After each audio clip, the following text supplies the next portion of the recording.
저는 오늘 하나님을 신뢰한 믿음의 조상 아브라함 설교 시리즈 8번째로 소돔을 위해 간구하는 아브라함이라는 제목으로 하나님 말씀 증거하도록 하겠습니다. 저는 지난주에 창세기 18장 전반부의 내용을 나누면서 아브라함이 자신을 찾아온 3명의 손님들을 지극정성으로 대접한 내용을 나누었죠. 그런데 그 세 손님은 사실 사람이 아니었고 사람의 모습으로 온 하나님과 두 천사였어요. 아브라함이 정성껏 준비를 한 그 식사를 마친 후에 하나님은 아브라함에게 이제 내년 이맘때, 영어로 하면 next year about this time에 사라에게 아들이 있을 거라는 말씀을 해주셨어요. 하나님이 창세기 12장에서 제일 처음 아브라함에게 후손을 약속하신 후에 무려 25년이 지나고 나서 아들을 얻게 되는 것인데, 왜 하나님은 전능하신 하나님이시기 때문에 곧바로 이렇게 아들을 주실 수도 있으셨지만 그렇게 곧바로 주시지 않고 그렇게 긴 시간을 기다리게 한 후에 아들을 주셨는가? 그 이유는 우리는 다 이해하지는 못하겠지만 처음부터 하나님께서 그렇게 기한을 정하셨기 때문이라고. It was God's appointed time이었다고 그게 말씀을 나눴어요.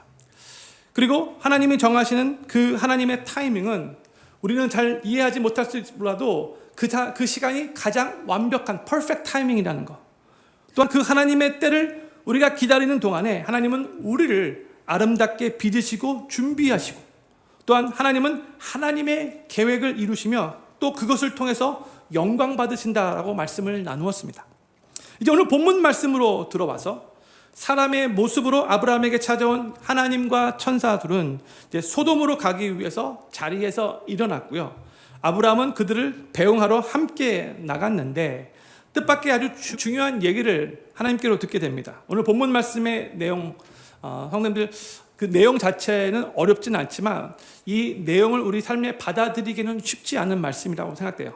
그렇지만 오늘 말씀 너무나 중요하기 때문에 하나님의 마음으로 이 말씀을 들으실 수 있기를 바라고, 또 우리 마음에 이 말씀을 잘 새기면 참 좋을 것 같아요. 하나님께서 아브라함에게 먼저 이런 말씀을 해주셨어요. 오늘 본 말씀 16절과 17절 말씀인데 우리 같이 천천히 읽겠습니다. 시작. 사람들이 거기서 일어나서 소돔으로 향하고 아브라함은 그들을 전송하러 함께 나가니라. 여호와께서 가라사대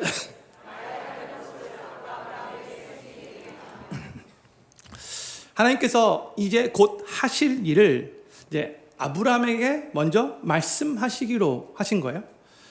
근데 이 말씀에서 우리가 알 수 있듯이 하나님은 지금 아브라함을 아주 친한 친구처럼 여기고 계시죠. 내가 아브라함에게 숨기겠느냐, 이런 말씀을 하셨어요. 그러니까 하나님의 계획을 지금 이제 아브라함에게 알려주실 거라는 거예요. 그런데 이제 그 계획을 하나님이 아브라함에게 알려주시기 전에 먼저 이제 18절에서 이미 아브라함에게 하나님이 약속하셨던 말씀을 다시 한번 리마인드를 해줘요. 이제 앞으로 하나님이 말씀해 주실 그 말씀과 연결되기 때문에 이 말씀을 리마인드 해주시는 거예요. 18절 말씀 같이 읽겠습니다. 시작. 아브라함은 강대한 나라가 되고 천하 만민은 그를 인하여 복을 받게 될 것이 아니냐 했어요. 그래서 하나님은 또다시 아브라함으로 인하여 천하 만민이 복을 받게 될 것이다 라고 말씀해 주고 계세요.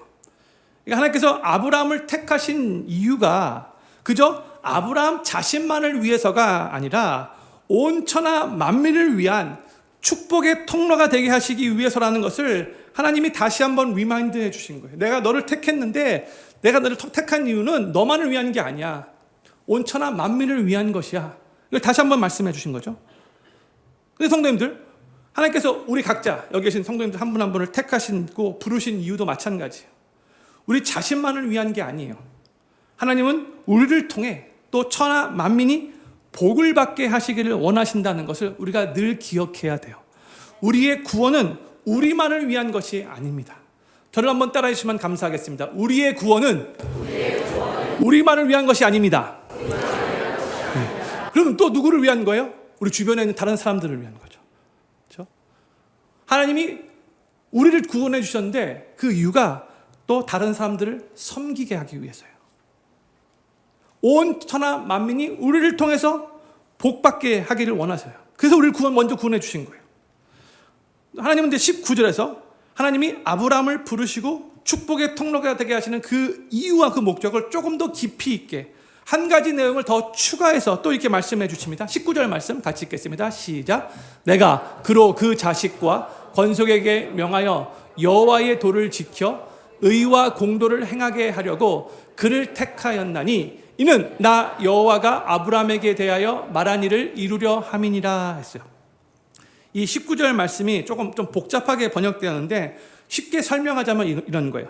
하나님은 아브라함을 통해서 다른 사람들도 하나님의 도, 즉 하나님의 말씀을 지켜 의와 공도를 행하게 하려고 아브라함을 택하시고 부르셨다는 거죠. 여기서 의와 공도라는 말이 나오는데 영어 번역을 보면 righteousness and justice라고 번역되었어요. 의, 공의, 그렇죠? 의로운 삶, 공의로운 삶을 말하는 거죠. 하나님은요 아브라함의 삶을 통해서 또한 아브라함의 입술의 증거를 통해서 세상 사람들이 더욱더 의롭고 더욱더 공의로운 삶을 살게 되기를 원하셨던 거예요. 이 세상이 죄악으로 간역했는데 하나님은 이 죄악으로 간역한 이 세상을 그냥 놔두시길 원치 않으셔서 아브라함을 불러 이 세상이 더욱더 의롭고 공의롭기를 원하셨다는 거예요. 그 이유 때문에 먼저 하나님이 아브라함을 택하시고 부르셨다는 거예요.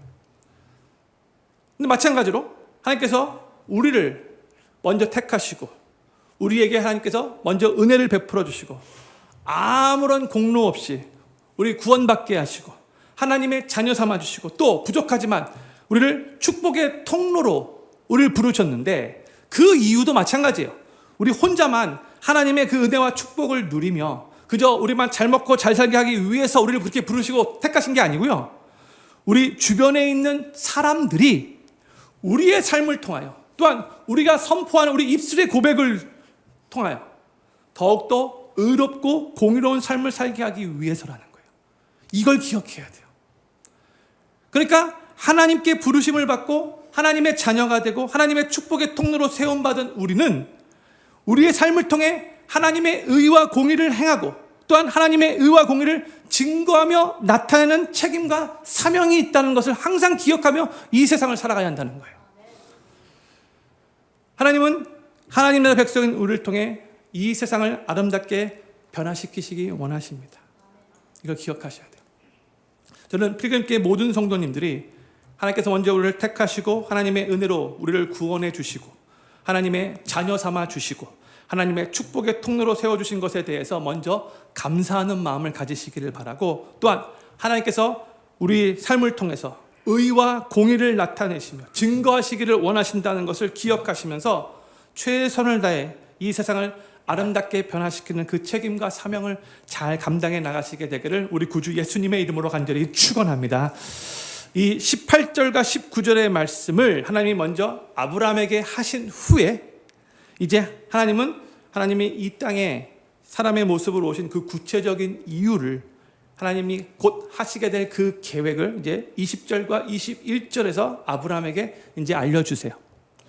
20절과 21절 말씀 우리 천천히 같이 읽겠습니다. 시작. 여호와께서 또 가라사대 소돔과 고모라에 대한 부르짖음이 크고 그 죄악이 심히 중하니 내가 이제 내려가서 그 모든 행한 것이 과연 내게 들린 부르짖음과 같은지 그렇지 않은지 내가 보고 알려 하노라 했어요.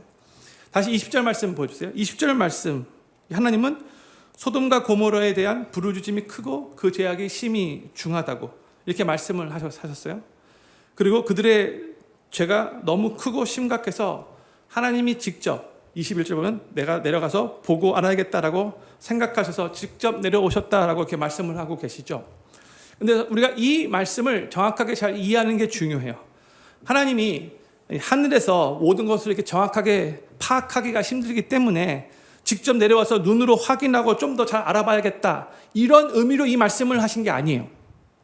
우리 하나님은 전지하신 하나님이시고 무소부지하신 하나님이시기 때문에 직접 오시지 않으셔도 모든 것을 어디서 다 아실 수 있을 분이세요. 이게 우리 하나님의 특성이죠. 그런데 하나님께서 이렇게 말씀하신 이유는 무엇인가?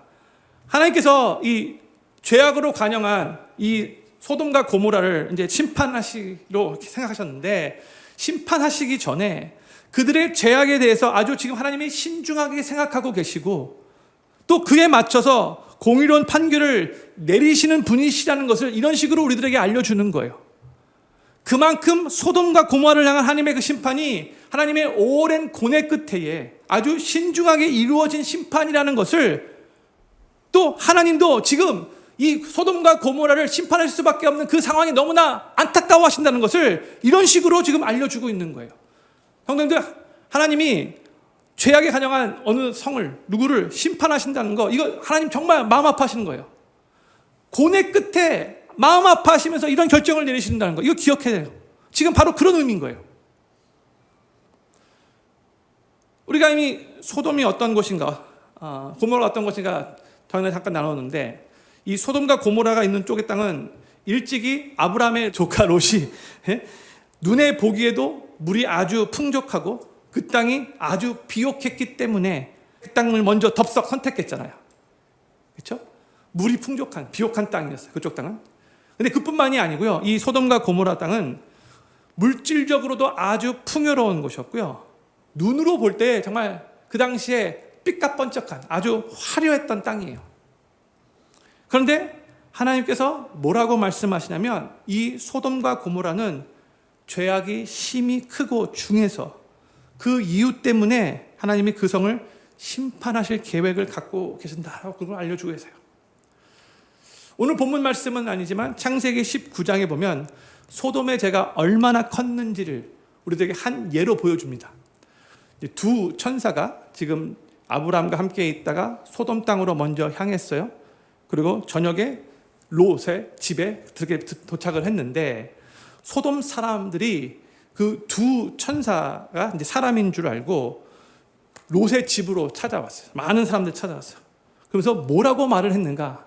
창세기 19장 4절과 5절 말씀이요. 같이 천천히 읽겠습니다. 시작.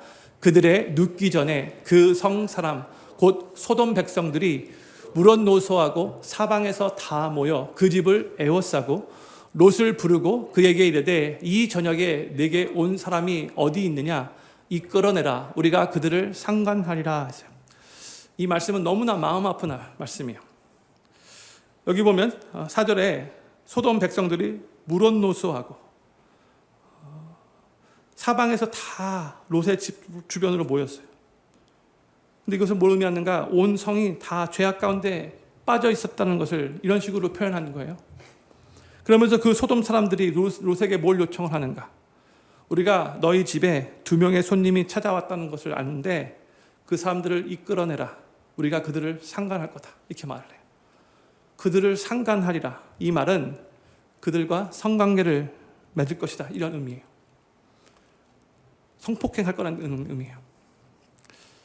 부부가 아닌 결혼하지 않은 관계 밖에서 두 남녀가 성관계를 갖는 것도 죄악인데, 더군다나 지금 동성 간의 강압적인 성관계를 위해서 그 성에 찾아온 두 손님을 내어놓으라고. 그 당시의 문화가 어떤 손님이 누구 집에 찾아오면 정말 최선을 다해서 대접하는 문화라고 말했잖아요. 그럼에도 불구하고 그런 거 다 신경 안 쓰고 지금 이 소돔 사람들은 물은 노소하고 이것을 롯에게 요구했다고 해요. 그만큼 죄악이 그 소돔에 심각했다는 것을 우리들에게 보여주고 있는 거예요. 끔찍한 죄악 가운데 빠져 있었어요. 근데 성도님들, 죄악이란 무엇인가? 죄악이란 단순히 윤리적인 타락, 도덕적인 타락만을 말하는 게 아니죠. 이 타락의 근본적인 이유가 어디에 있냐면 하나님을 떠났기 때문에 그런 거예요. 하나님의 말씀과 무관한 삶을 살기 때문에 그런 거죠. 그러니까 하나님을 떠나서 하나님의 말씀과 무관한 삶을 살기 때문에 자기가 자기 삶의 주인이 되어서 자기 마음대로 막 사니까 그저 자신들의 쾌락만을 위해서 이런 짓을 행하고 있었던 것이고요. 또한 그러한 삶이 그들의 삶을 정말 지금 멸망으로 인도하고 있는 그런 악행이라는 것도 모르고 그 짓을 계속해서 행했던 거예요. 당연한 것처럼. 형님들, 하나님을 떠난 사람들은 죄에 대한 분별력이 없어집니다. 하나님의 말씀을 잃어버린 사람과 또 가정과 또 사회는 죄에 대한 면역력을 잃어버리게 돼요. 죄에 대해서 자꾸 무뎌져서 결국 죄를 지으면서도 아무런 부끄러움을 느끼지 못하고 죄를 져요. 당연하다고 죄를 져요. 그 죄가 자신들의 삶을 패망으로 이끈다는 것을 깨닫지 못하고 계속해서 죄를 져요. 이게 바로 소돔과 고모라의 그 당시 상태였어요. 그런데 지금 이 세대에서도 하나님을 떠나 하나님과 무관한 삶을 사는 사람들이 점점 이러한 모습으로 살아가고 있는 현상들이 보이죠. 인권이라는 포장으로 싸서 정말로 저질스럽고 괴상망측한 이 게이 퍼레이드를, 한국으로는 큐어 축제를 어린 아이들이 다 보고 있는데도 너무나 떳떳하게 조금도 부끄러움을 느끼지 못하고 당당하게 행하고 있어요. 그럼에도 불구하고 또 많은 사람들이 그들이 하는 그 짓들을 또 지지해요. 점점 우리도 이 세상도 자꾸 타락의 길로 더 빠져가고 있어요. 우리 크리스천들은 바로 이러한 하나님과 무관한 사람들과 점점 죄악으로 타락해가고 있는 바로 이 세상에서 우리도 살아가고 있는데, 그럼 우리는 어떻게 살아야 되는가? 우리는 저 세상 사람들에게 영향을 받으며 살아가는 것이 아니라 도리어 우리가 그들에게 선한 영향을 끼치도록 우리가 더욱더 하나님 말씀 붙잡고 구별된 삶을 살면서, 아까 하나님께서 아브라함에게 말씀하셨던 것이 우리도 의와 공의를 행하며 의와 공의를 이 세상 사람들에게 입술로 고백하고 선포하면서 계속해서 거룩한 삶을 추구하며 살아가기 위해 최선을 다해 노력해야 돼요. 우리 크리스천들이 살아야 할 그 삶의 지표예요. 세상 사람들이 살아가는 대로 똑같은 모습으로 살아서는 안 돼요. 우리는 구별된 삶을 살아서 우리의 삶 그 자체로 그 죄악된 삶이 잘못됐다는 것을 우리의 삶을 통해서 보여줄 수 있어야 돼요. 크리스천들은 하나님의 말씀의 기준 위에 살아야 된다는 거예요. 역시 크리스천들은 뭔가 다르다, 이런 고백이 세상 사람들로부터 나와야 한다는 거예요. 근데 우리가 똑같은 죄악된 삶을 살자면 그 말이 나올 수가 없죠. 다 똑같다 그렇게 생각하게 되죠. 하나님께서 소돔과 고모라를 심판하신다는 그 계획을 먼저 아브라함에게 알려주셨어요. 그 이유는 제가 설교 뒷부분에 말씀드릴 거예요. 그리고 성경은 그 후에 두 천사는 소돔으로 향해 떠났고 하나님은 남아서 아브라함과 단 둘이서 대화를 나누었던 것을 우리가 알 수 있어요. 22절 말씀, 그 사람들이 거기서 떠나, 여기서 그 사람들은 지난주에 말씀드렸듯이 두 천사를 말하는 거예요. 거기서 떠나 소돔으로 향하여 가고 아브라함은 여호와 앞에 그대로 섰더니 했어요. 이전까지는 하나님과 천사들, 아브라함 이렇게 넷이었는데 이제 천사들이 떠나고 나서 지금 아브라함과 이 하나님 단 둘만 남아 있는 거예요. 바로 그 상황에서 단 둘밖에 없는데 아브라함이 하나님께 이런 질문을 합니다. 23절 말씀이에요. 가까이 나아가 가로되 주께서 의인을 악인과 함께 멸하시려나이까 했어요. 아브라함은 의인을 악인과 함께 멸하는 것은 공의로우신 하나님께 어울리지 않다라고 지금 호소하고 있는 거예요. 그러면서 하나님께 이렇게까지 말을 합니다. 25절 말씀이에요. 주께서 이같이 하사 의인을 악인과 함께 죽이심은 불가하오며 의인과 악인을 균등히 하심도 불가하니이다. 세상을 심판하시는 이가 공의를 행하실 것이 아니니까. 지금 아브라함이 하나님께 무슨 말을 하고 있냐면, 하나님, 지금 하나님의 그 결정은 하나님의 성품과 잘 어울리지 않는 결정입니다. 이렇게 말한 거예요.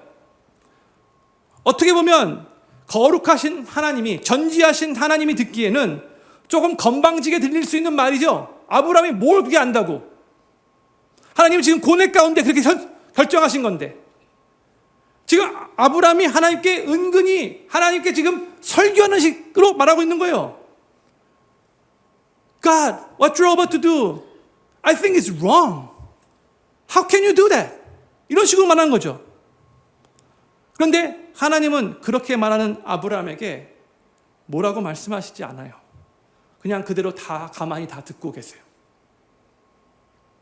도리어 아브라함이, 하나님, 그 성 중에 만약 50명의 의인이 있다면 하나님은 여전히 그 성을 멸하실 것입니까? 이런 질문을 해요. 그때 하나님이 뭐라고 답변하시는가? 26절 말씀. 여호와께서 가라사대 내가 만일 소돔 성 중에서 의인 50을 찾으면 그들을 위하여 온 지역을 용서하리라 했어요. 하나님께서 의인 50명만 있으면 그 성을 멸하지 않고 용서하실 거라고 말씀해 주셨어요.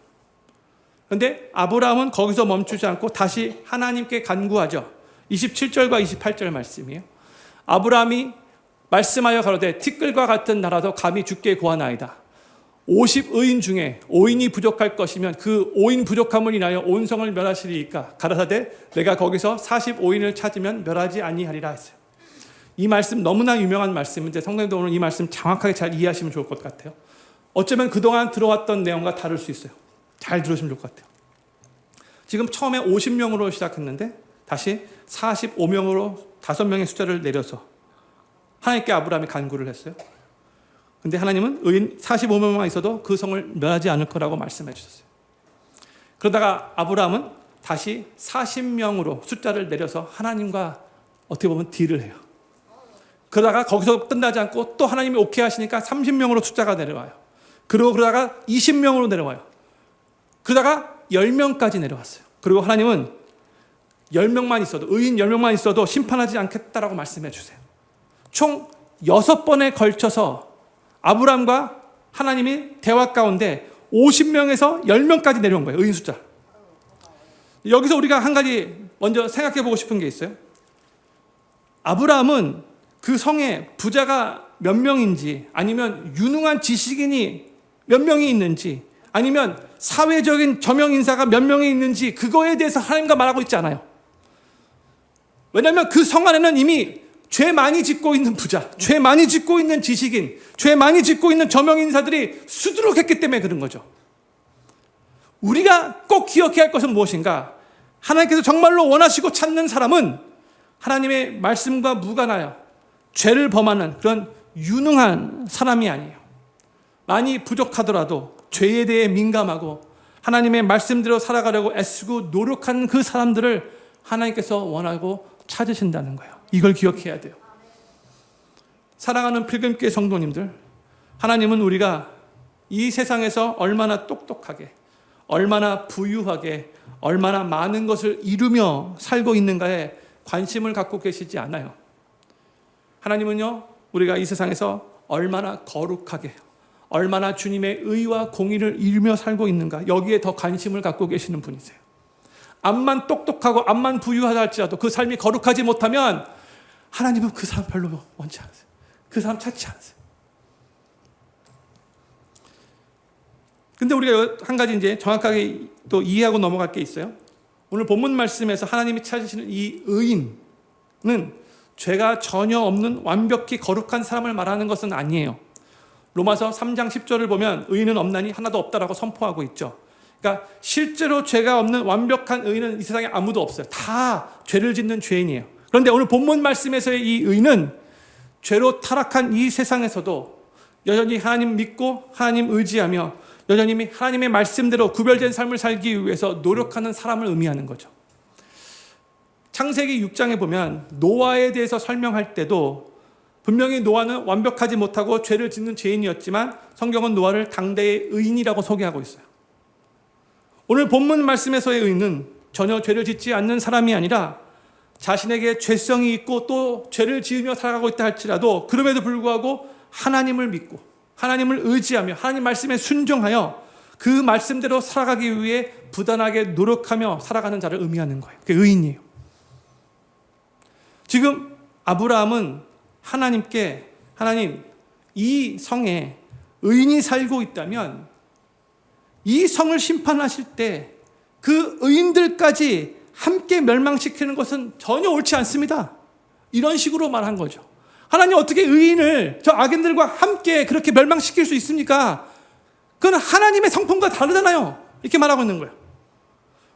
아브라함은 하나님이 의인을 그냥 악인들과 함께 심판하시지 않을 거라는 거 알고 있었어요. 베드로전서 3장 12절에서 이런 말씀이 기록되어 있어요. 같이 읽겠습니다. 시작. 주의 눈은 의인을 향하시고 그의 귀는 저의 간구에 귀 기울시리라. 주의 낯은 악행하는 자들을 향하시느니라 하였느니라 했어요. 이 말씀에서도 마찬가지. 하나님은 하나님을 믿는 의인과 하나님을 믿지 않는 악인을 똑같이 동일하게 보시지 않으세요. 똑같이 대하시지 않으세요. 죄가 관영한 이 세상 가운데서 하나님의 말씀대로 살려고 부단히 애쓰고 노력하는 사람들을 하나님은 귀하게 보신대요. 세상 풍조에 휩싸이지 않으려고 나름대로 하나님 말씀 붙잡고 기도하면서 노력하며 정말 이 죄악에 관영한 세상에서도 구별된 삶을 살기 위해 애쓰는 자들의 그 간구를 하나님이 귀 기울이시고 들어주신다라고 말씀하고 계시죠. 똑같이 않아요. 죄악 가운데 빠져서 허우적대는 사람과 정말 하나님의 말씀대로 살기 위해 최선을 다해 노력하는 자라 하나님이 똑같이 보시지 않는다는 거예요. 우리 하나님은 지금도 하나님을 믿고 의지하며 이 세상에서 구별된 삶을 살기 위해 노력하는 하나님의 자녀들을, 우리들을 아주 귀하게 보시고 특별한 은혜로 인도하신다는 것을 믿으시기 바랍니다. 내가 근데 죄악 가운데 거하고 있으면, 죄를 은근히 즐기고 있으면 여기서 아멘이 잘 쉽게 안 나와요. 그렇죠? 근데 내가 이번 주에도 하나님이 나에게 허락하신 그 삶의 현장에서 하나님의 말씀 붙잡고 최선을 다해 노력했는데 때로는 넘어지고 다시 주님 의지하고 다시 일어나고 그것을 반복하며 최선을 다해 노력하며 오늘 복된 주일날 주님 앞에 나왔다면 이 말씀을 들을 때 마음에 은혜가 되죠. 하나님, 나는 정말 부족하지만 그럼에도 불구하고 하나님의 뜻대로 살기 위해 이번 주도 노력했어요. 때로는 넘어졌지만 하나님, 내가 그래도 이 어두운 세상에 주의 빛을 발하기 위해 최선을 다해 노력했어요. 하나님, 이번 한 주도 또 하나님 그 뜻대로 살기 위해 최선을 다해 노력할 수 있도록 은혜를 공급해 주십시오. 이런 마음이 나오는 거죠. 그런데 저는 오늘 하나님이 아브라함에게 이 소돔 성 안에 의인 10명만 있어도 멸하지 말아달라고 간구했을 때에 하나님이 아브라함아, 야 50명으로 시작했다가 10명까지 숫자를 줄이는 건 좀 심한 거 아니냐? 이런 식으로 말씀하지 않으셨다는 거. 도리어 그냥 오케이, 알았다, 10명만 있어도 내가 멸망시키지 않겠다, 이렇게 말씀하셨다는 거. 이걸 마음에 새겼으면 좋을 것 같아요. 32절이 이렇게 기록되어 있어요. 32절 같이 읽겠습니다. 시작. 아브라함이 또 가로되 주는 노하지 마옵소서. 내가 이번만 더 말씀하리이다. 거기서 10인을 찾으시면 어찌하시려나이까. 가라사대 내가 10인을 인하여도 멸하지 아니하리라 했어요. 네, 이 말씀 후에 만약 아브라함이 하나님께 5명의 의인만 있어도 멸하지 말아주세요라고 만약에 하나님 앞에 간청했다면 하나님은 뭐라고 답변하셨을까요? 야, 너도 염치가 있지. 야, 50명에서 5명을 주는 거 좀 심한 거 아니냐? 내가 10명까지는 내가 그래도 오케이 했는데 야, 5명은 아닌 것 같아. 하나님이 이렇게 말씀하셨을까요? 아니라고 생각해요. 근데 이제부터 잘 들으셔야 돼요. 어떤 사람은요, 왜 아브라함이 하나님과 대화를 나눌 때 10명에서 멈췄나? 너무 안타깝다. 5명 혹은 3명까지 하나님을 좀 설득했더라면 좋았을 텐데 왜 10명에서 멈췄지? 더 숫자를 내렸더라면 소돔이 멸망당하지 않았을 텐데, 이렇게 생각하시는 분들이 의외로 많아요. 그런데 성도님들, 제가 답부터 말씀드릴게요. 우리가 알아야 할 것은 그 소돔과 고모라 땅에는 롯을 제외하고는 의인이 없었어요. 의인이 없었어요. 그래서 하나님이 마음 아파하시면서 그들을 다 멸하시려고 계획했던 거예요. 그러니까 아브라함이 처음에 생각했던 말이 맞아요. 하나님은 의인을 이 악인들과 함께 멸망시키는 분이 아니에요. 그런데 이 소돔 땅에는 의인이 없었던 거예요. 아브라함이 하나님을 의인 10명까지만 설득해서 5명, 3명까지 설득하지 않았기 때문에 소돔과 고모라가 멸망당한 게 아니에요. 아브라함에게 책임 있는 게 아니에요. 안타깝다. 조금만 더 하나님과 딜하지. 이건 잘못된 생각이에요. 왜 아브라함에게 뭐라 그래요? 아브라함 최선을 다해 노력했는데. 그런데 소돔과 고모라에 롯을 제외하고는 다 악한 죄인이었기 때문에, 게다가 그 한 명 롯까지도 이 소돔의 이 영향을 받아서, 죄악의 영향을 받아서 계속해서 허우적대는 삶을 살면서 그 성에서 아무런 선한 영향을 끼치지 못하고 있었기 때문에 이 소돔과 고모라의 죄악은 더 이상 돌이킬 수 없다라고 하나님이 판단해서 그들을 심판하시기로 하나님이 결정하신 거예요. 그리고 아브라함도 정말 소돔과 고모라는 악으로 가득 찼구나.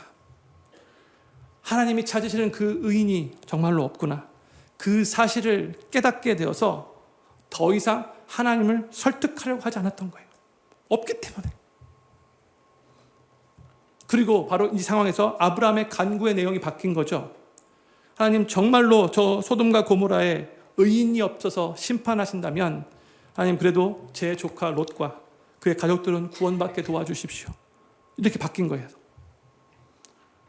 그리고 하나님은 그 아브라함의 간구를 들으시고 롯과 그 가족들은 구원을 받을 수 있는 길을 열어주셨죠. 하나님은 소돔과 고모라를 심판하시는 그 상황에서도 롯의 가족에게는 특별한 은혜를 허락해 주셨어요. 이제 소돔과 고모라가 멸망당할 거니까 멸망당하기 전에 그 성에서 빠져나오라는 소식을 알려주겠어요. 근데 그 소식은 분명히 멸망의 소식이잖아요. 소돔과 고모라가 멸망한다는 그 멸망의 소식이잖아요. 근데 그 소식을 들은 롯과 그 가족들에게는 구원의 소식이 되었던 거죠. 이게 바로 복음의 메시지인 거예요. 성도님들, 제가 죄인인 것을 깨닫고 제가 심판받을 자리에 있다는 것을 알고 그래서 저를 구원해 줄 하나님의 방법만을 붙잡을 때에 그때 제 삶에 구원의 은혜가 흐르기 시작하는 거죠. 그렇죠? 마찬가지예요. 여기 지금 모든 분들 마찬가지예요. 우리 모두가 다 나는 정말 죄인입니다. 내 스스로 구원받을 수 없는 정말 극악무도한 죄인입니다. 이것을 깨닫고 인정하고 그래서 나를 구원해 주시는 방법 하나님께서 말씀하신 대로 내가 그 방법을 붙잡겠습니다. 이렇게 고백할 때 하나님의 구원의 은혜가 임하는 거예요. 그런데 하나님께로부터 구원받을 만한 그 길을 들었음에도 불구하고 그 말을 우습게 여기고 거절한 사람이 있었어요. 창세기 19장 4절에 이렇게 기록하고 있어요. 롯이 나가서 그 딸과 정혼한 사이들에게 고하여 이르되 여호와께서 이 성을 멸하실 터이니 너희는 일어나 이곳에서 떠나라 하되 그 사위들이 농담으로 여겼더라. 롯의 사위들은 이 소돔성이 멸망당하는 그 말을 듣고 말도 안 돼. I think he's kidding. 농담하시네? 하고 그 말을 거부했어요. 듣지 않았어요. 결국 그들은 이 멸망의 경고를 받았지만 구원받을 수 있는 기회를 얻었지만 그 말을 믿지 않았기 때문에 소돔이 멸망할 때 다 함께 멸망을 당했어요. 그리고 롯과 두 딸은 그 말을 듣고 구원을 받았어요. 롯의 아내도 구원받을 수 있었는데 하나님이 분명히 그 성을 떠날 때 뒤돌아보지 말라고 했는데 아쉬워서 뒤돌아보다가 소금기둥 됐어요. 사랑하는 필그림교회 성도님들, 우리를 구원의 길로 인도하는 복음의 메시지에 우리가 어떻게 반응하냐에 따라서 구원과 멸망으로 나뉘게 되는 거예요.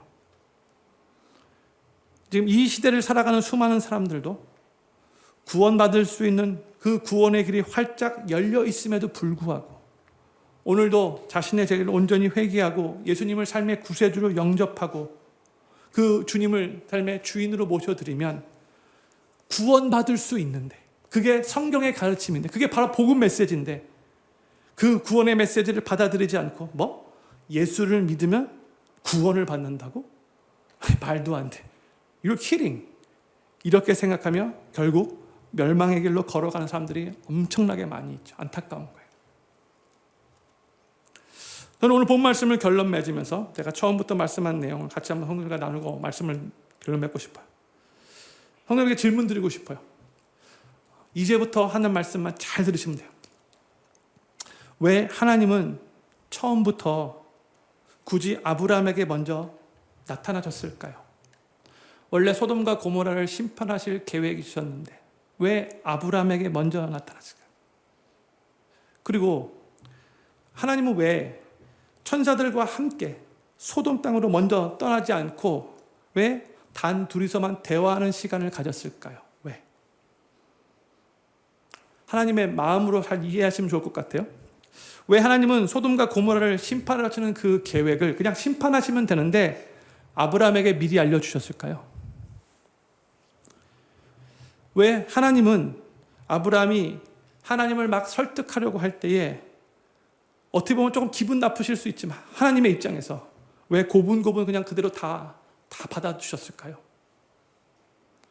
왜 하나님은 어떻게 보면 정말 건방지게 들리는 아브라함의 그 항의를 언짢게 생각하지 않으시고 또 화내시지도 않으시고 왜 가만히 다 듣고만 계셨을까요? 왜 하나님은 아브라함이 50명으로 시작했다가 45명, 40명, 30명, 20명, 10명까지 내려가는 그 모든 과정 가운데 계속해서 오케이 하면 그 아브라함과 그 대화를 다 이어가셨을까요? 그 이유는 바로 이것들이라고 생각해요.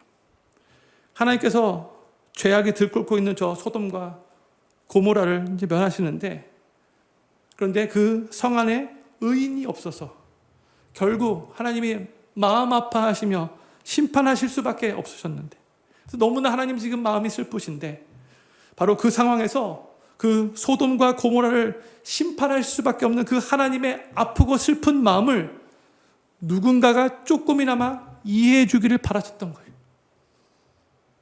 근데 하나님 바로 아브라함이 바로 그 사람이 되기를 원하셨던 거죠. 친구와 같이 생각했기 때문에. 하나님, 정말로 저 소돔과 고모라는 죄악이 만연한데 그 속에 의인이 하나도 없어서 정말 멸망당할 수밖에 없었군요. 하나님, 제 마음도 이렇게 안타깝고 속상한데 하나님의 마음은 훨씬 더 안타깝고 속상하시겠네요. 바로 이렇게 하나님의 마음을 이해해주며 공감해줄 사람을 하나님이 바라셨던 거야. 저는 그렇게 생각해요. 그리고 바로 이 내용을 통해서 지금 21세기를 살아가는 우리 크리스천들에게 중요한 역할과 책임이 있다고 생각해요. 오늘날 이 시대와 이 세상을 볼 때에 하나님의 말씀을 떠나 살아가고 있는 소돔과 고모라와 같은 모습들을 우리가 주변에서 많이 볼 수 있어요. 그 정도로 심각하진 않지만 그래도 참 많이 죄악 가운데 빠져 있는 사람들을 많이 봐요. 사회적으로는 크게 발전하고 똑똑한 사람들은 정말 엄청나게 많지만, 그런데 과거 그 어느 때보다도 물질적으로 풍요롭고 편리한 삶을 살아가고 있긴 하지만, 그런데 죄에 대해서는 더 무지하고 도리어 죄악들을 더 즐기는 사회가 되어버리고 말았어요. 바로 그 사회 가운데 우리 크리스천들도 살아가고 있는데, 그런데 우리도 점점 무뎌져서 그렇게 살아가는 것도 괜찮지 않나라는 그런 생각까지 들어가고 있어요.